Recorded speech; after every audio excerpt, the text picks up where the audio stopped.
कहानी की शुरुआत में हमें एक सुनसान सड़क दिखाई जाती है। यहाँ हमें सोरटूथ जैक नाम के क्रीचर के बारे में बताया जाता है। हर हैलोवीन की रात के समय वो चर्च की घंटी बजाने की कोशिश करता है, पर उसे रोककर मारना पड़ता है, अपनी जान की बाजी लगाकर। हैलोवीन की रात कुछ लड़के किसी चीज को ढूंढ रहे थे। उन सबसे दूर एक लड़का अकेला ही सड़क पर खड़ा था। तभी उसे अपने आसपास किसी के होने का आभास होता है और अचानक उसके पीछे सोरटूथ आ जाता है। बाकी लड़के इस लड़के को जलते हुए देखते हैं। ये सब सोरटूथ को देखकर उसका पीछा करते हैं। इनमें से एक हवा में ही कट जाता है। जिम दौड़ता हुआ सोरटूथ पर टूट पड़ता है। उन्होंने चर्च के बाहर ही सोरटूथ को दबोच लिया था। उसे मारकर जिम उसके पेट से खाने की चीजें निकालकर खाता है, जिसमें नूडल्स, चॉकलेट और कई सारी चीजें थी। सोरटूथ को मारने की खुशी में सब लोग जश्न मनाते हैं और जिम के नाम के नारे लगाने लगते हैं। जिम के जीत के सम्मान में उसे एक बड़ा घर और एक कार दी जाती है। जिम का छोटा भाई उसे अपने साथ ले जाने को कहता है, पर जिम अकेला ही दुनिया घूमने के लिए निकल पड़ता है। जिम वहाँ से कार लेकर चला जाता है।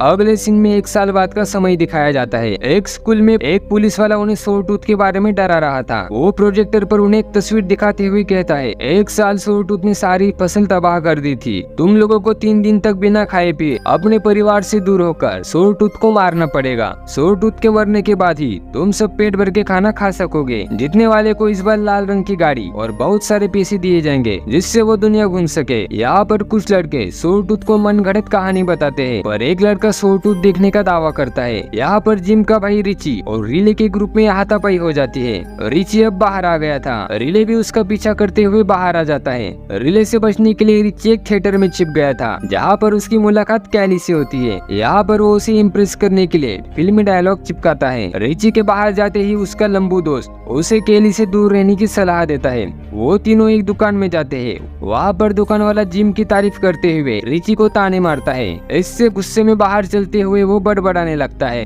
उसका भाई कहाँ है और क्या कर रहा है, उसे इस बात से कोई लेना देना नहीं। रिची और लंबू दूर खेतों में बात करते हैं, जिससे हमें पता चलता है रिची अपने बड़े भाई जिम को पसंद नहीं करता। रात के डिनर के समय रिची की माँ ईश्वर से प्रार्थना करती है। वो रिची को एक पोस्ट देते हुए कहती है कि इसे उसके भाई ने भेजा है, पर रिची इससे खुश नहीं था। रिची भी अपने बड़े भाई की तरह प्रतियोगिता में हिस्सा लेना चाहता था, पर उसके माँ बाप साफ मना कर देते हैं। रिची गुस्से में घर से बाहर निकल जाता है। घने खेतों में एक आदमी कद्दू में चाकू से कट लगाकर उसे किसी पुतले पर रख देता है और वहाँ से चला जाता है। अगली सुबह रिले और उसका दोस्त रिची को दबोच लेते हैं। रिले रिची पर मुक्कों की बरसात करता है। रिची उसका कुछ नहीं बिगाड़ पाता। रिची गाड़ी लेकर वहाँ से चला जाता है। रास्ते में उसे उसके बड़े भाई की जीत की पल याद आते हैं। अपने भाई जैसा बनने के लिए वो सीधा उन खेतों की तरफ बढ़ रहा था, जहाँ पर सोरटूथ दिखाई देता था, पर वहाँ पहले से ही पुलिस की गाड़ी खड़ी थी। पुलिस वाला उसका रास्ता ब्लॉक करते हुए उसे गाड़ी से निकलने को कहता है। रिची उससे बचकर खेतों की तरफ भागने की कोशिश करता है, पर पुलिस वाला उसके सर में डंडा मार देता है, जिससे रिची वहीं पर ढेर हो जाता है। यहाँ पर सभी पेरेंट्स अपने बच्चों को कमरे में लॉक कर देते हैं। भूख और प्यास से बिलखते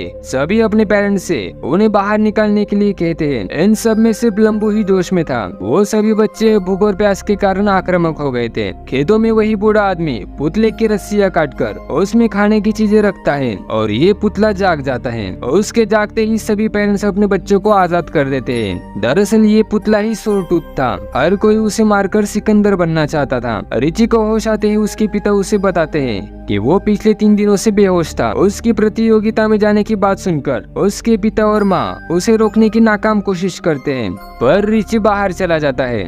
रिची, लंबू और बाकी दोस्त एक गाड़ी में बैठकर खेतों की तरफ रवाना होते हैं। लंबू सभी को मास्क देता है। खेतों में उस बूढ़े आदमी को इनकी कार आते हुए दिखती है। ये तीनों कार में बात कर रहे थे कि तभी इनकी गाड़ी से कुछ टकरा जाता है। अब इनकी गाड़ी भी बंद हो गई थी और दोबारा चालू होने का नाम नहीं ले रही थी। लंबू गाड़ी से नीचे उतरकर सबको हथियार देता है। मिट्टी में छपे पैरों के निशान का पीछा करते हुए उन्हें खाने की चीजें मिलती है। इसका मतलब गाड़ी से सोरटूथ टकराया था। ये तीनों उन खाने की चीजों पर टूट पड़ते हैं। 3 दिनों से जो भूखे थे। रास्ते पे खड़ा रिची उन्हें चुप रहने को कहता है। तभी उन्हें खेतों में सोरटूथ नजर आता है। ये सब उसको मारने के लिए उसके पीछे ही भाग रहे थे। एक लड़का हवा में ही उड़ जाता है। अगले ही पल सोरटूथ उसे 2 टुकड़े में काट देता है। डरे से में ये सारे सोरटूथ का पीछा करते हैं। सोरटूथ लंबू का सर काटकर उसे भी मार देता है। ये सब देखकर रिची पागलों की तरह भागता है। इस दौरान उसका मास्क भी नीचे गिर गया था।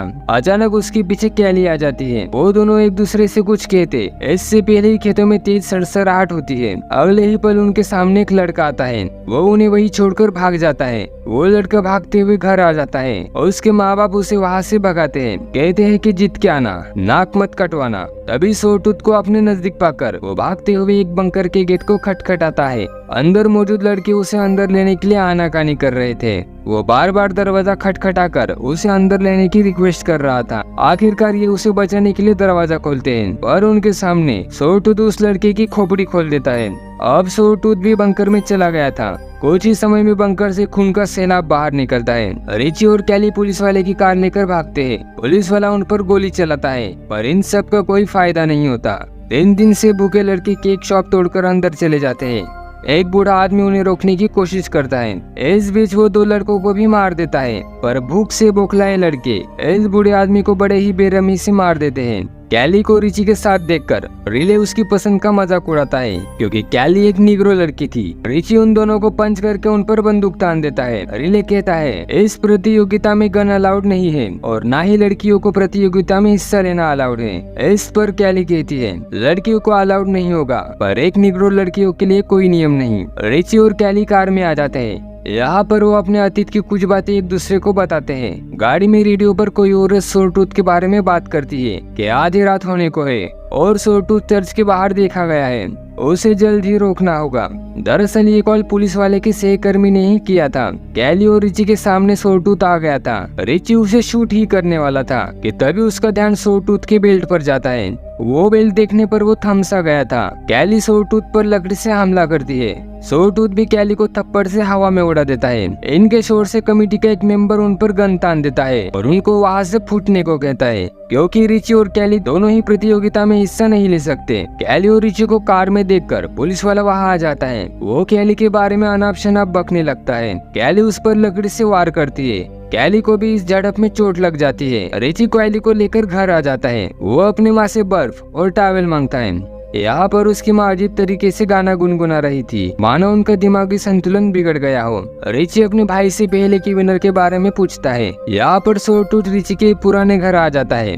रिची माँ से पूछता है, जिम ने जितने भी लेटर या पोस्ट भेजे हैं, क्या वो माँ ने ही लिखे और भेजे हैं? उसके जोर देने पर माँ उसे चुप रहने को कहती है और एक चाकू अपने ही गले में घुसा देती है। यहाँ पर सोरटूथ ने भी पूरा घर जला दिया था। रिची के पिता पुलिस वाले की गाड़ी के पास आ जाते हैं। पुलिस वाला उनके नए बड़े घर के बारे में पूछता है, क्या अब वो उसमें खुश है? रिची के पिता उस घर को जहन्नुम कहते हैं। पुलिस वाला रिची के पिता को एक बुज़दिल और नकारा बाप कहता है। पुलिस वाले की बात से एक बात साफ हो जाती है, इस साल का सोरटूथ जिम था, जो पिछले साल का विनर था। कैली रिची को यहाँ से दूर चलने को कहती है, पर रिची उसे मना कर देता है। दरअसल वो सोरटूथ यानी अपने भाई को चर्च में पहुंचाने की सोच रहा था। इससे ना ही कोई विनर बनेगा और ना ही कोई विनर सोरटूथ बनेगा। यहाँ पर सोरटूथ ने आतंक मचा रखा था। पुलिस वाला रिले को गाड़ी में बैठाकर उसे गन थमा देता है। कैली और रिची चर्च में आ जाते हैं। वहाँ पर रिची के पिता सोरटूथ यानी अपने ही बेटे जिम को मारने के लिए बैठे थे। उसके पिता का कहना था कि अगर सोरटूथ चर्च में आ गया तो हजारों जानें चली जाएगी। ये एक कभी न रुकने वाली चेन है, जिसमें एक जान बचाने के लिए दूसरी जान चली जाएगी। जिम के प्रतियोगिता जीतने के बाद कमेटी ने उसके माँ बाप को सच बता दिया था। कमेटी का फैसला मानने के लिए उन पर दबाव बनाया गया। अगर वो वहाँ से भागने की कोशिश करते तो कमेटी पूरे ही परिवार को मार देती। रिची अपने पिता को भला बुरा कहकर बाहर आ जाता है। वहाँ उसे जिम यानी सोरटूथ चर्च की तरफ आते हुए दिखाई देता है। अपने भाई को इस हालत में देखकर रिची दुखी होता है। वो उसे कहता है, मैं तुम्हें कुछ नहीं होने दूंगा मेरे भाई, मैं सब ठीक कर दूंगा। जिम रिची के पास पहुंचने ही वाला था कि रिले उसके सर में गोली मार देता है। रिची अपने भाई को सहारा देकर चर्च में ले जाने लगता है। तभी रिले फिर से उसके सर में गोली मार देता है। अपने भाई को मरता देख रिची जोर जोर से रोने लगा था। इससे पहले कि रिले तीसरी गोली उसे मारता, रिची रिले पर ही बंदूक तान देता है। तभी जिम अपने भाई रिची का हाथ पकड़कर उसे खुद को शूट कर आजाद करने को कहता है। रिची बड़े भारी मन से अपने भाई को शूट करता है। अब इस बार का विनर रिची था। हर तरफ खुशी का माहौल था, पर अपने ही भाई को मारकर रिची अंदर तक टूट गया था। शाम के पार्टी में वो केली के साथ डांस करता है। दरअसल रिची केली के साथ यहाँ से दूर जाना चाहता था। रिची को ढेर सारे पैसे और कार दी जाती है। पुलिस वाला रिची को बड़े ही अजीब तरीके से देखता है। अपना एक और बेटा खोने के डर से रिची के पिता पुलिस वाले पर गन तान देते हैं। इस पर पुलिस वाला इन सब के लिए रिची के पिता को ही जिम्मेदार ठहराता है, क्योंकि वो अपने बेटे को एक रात भी घर में नहीं रुका पाए और अब पुलिस वाले को उसे भी मारना पड़ेगा। ये सुनकर रिची के पिता उससे शूट ही करने वाले थे कि पुलिस वाला गन दूर करके रिची के पिता को ही पीटता है। रिची केली को लेकर वहाँ से चल देता है। कुछ दूर आने पर पुलिस वाला उनके पीछे आ जाता है। रिची केली से नीचे झुकने को कहता है ताकि कोई उसे ना देख सके। पुलिस वाले से बचने के लिए रिची स्पीड बढ़ाता है, पर सामने एक ट्रैक्टर ट्रॉली ने रास्ता ब्लॉक करके रखा था। रिची जैसे तैसे गाड़ी मोड़कर रुका देता है। गाड़ी रुकते ही पुलिस वाला उसे गन पॉइंट पर लेता है और उसे उस जगह ले जाने लगता है जहाँ पर सोरटूथ टंगा हुआ था।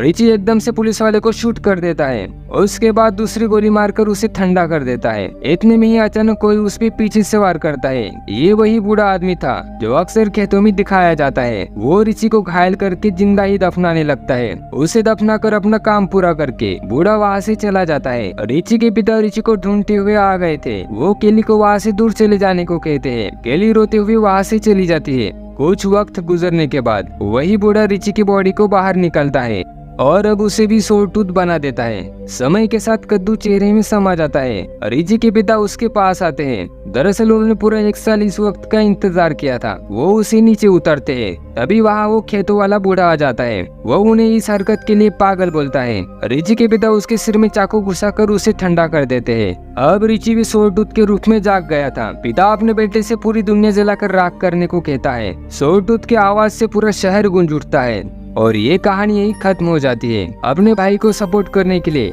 वीडियो को लाइक करके चैनल को सब्सक्राइब जरूर करना। जोर से बोलो।